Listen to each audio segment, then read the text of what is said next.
It's lunchtime. This is a minute after 12. Like, let me just say 12:05. Yes, so Obi will be coming back shortly by 2. Let's make jollof rice. Like, but rice and stew, they hungry me. But I don't have the meat. That I don't want to cook only turkey stew. I have not eaten only. I just cook with only turkey. I have not used it before. I don't know. No rice. Let me just cook jollof rice instead of rice and stew. But rice and stew, now they hungry me. See, there is difference between rice and stew. I know it's rice, so but there is big difference. Sometimes, rice and stew go they hungry you, but you they chop jollof rice, so rice and stew. It's okay. And this is my tomatoes. This is a boiled tomatoes. Ooh.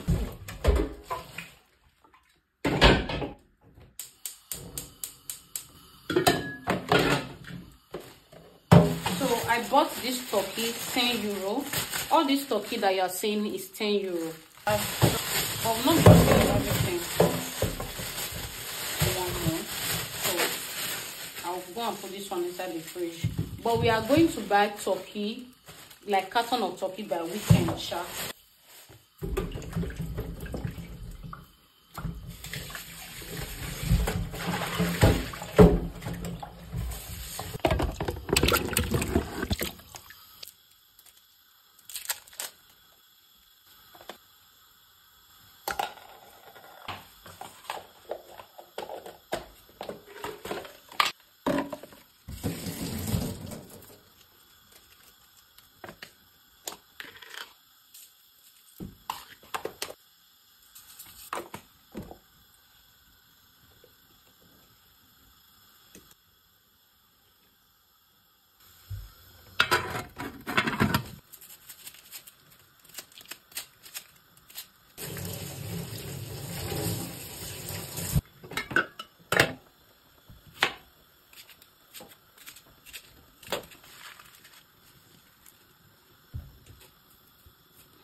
I want to go and carry rice.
come out.